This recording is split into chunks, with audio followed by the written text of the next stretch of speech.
think so too. Yeah. Do about it. Should hold off for a while. But I wonder how those R&D people would react to this.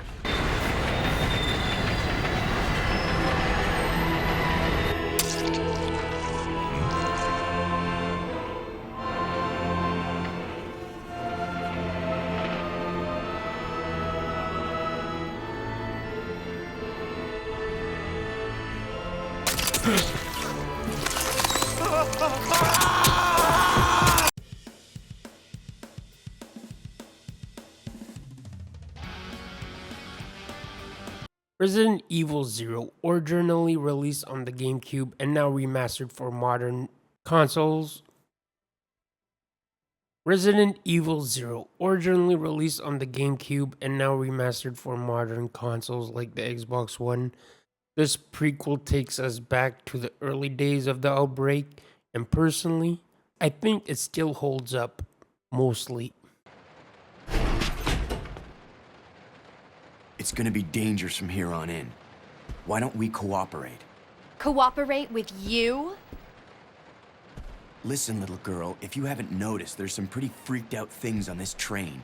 One of the highlights of Resident Evil 0 is the story.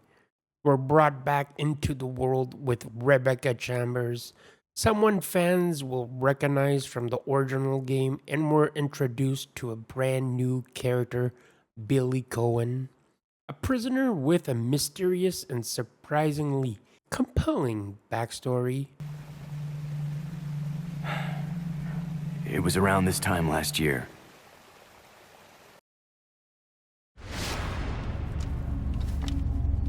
Our unit was ordered to Africa to intervene in a civil war. Our mission was to raid a hideout of some guerrilla forces located deep inside the jungle. But the hideout was far away from our entry point. Some died from the heat. Others were killed by the enemy.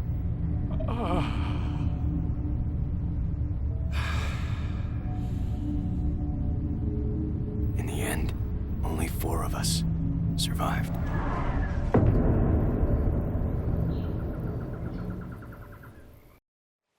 However, Billy is just some throwaway side character.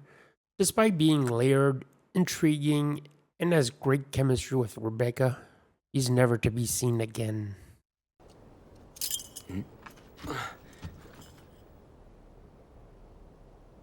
I guess it's time to say goodbye.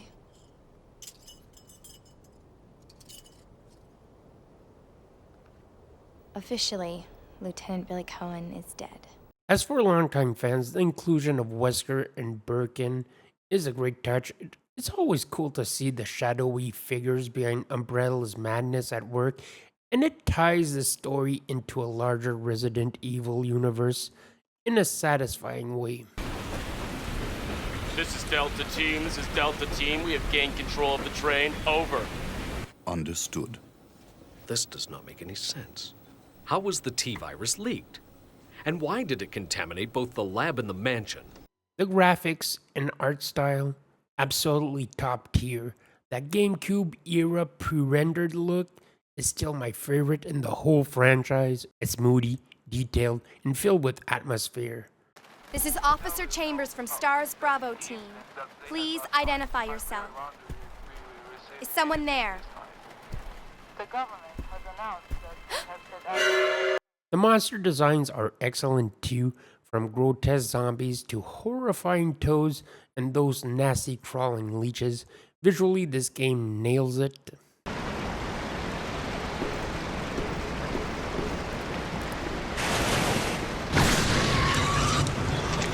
One of the standout features of Resident Evil 0 was a dual character system. Being able to switch between Rebecca and Billy added a unique layer of strategy and puzzle solving. At the time, it felt fresh and different. I really did not like the inventory system.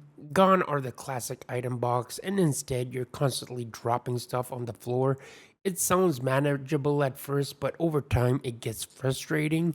Backtracking just to retrieve a key item you drop in a random hallway. It breaks the flow, and honestly, one of the things that kept me from fully loving the game.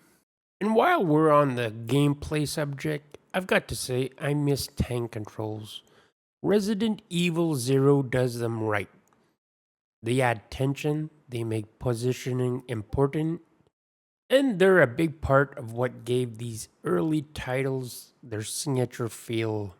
Resident Evil 0 might not be perfect, but it's still a memorable and atmospheric entry in the franchise.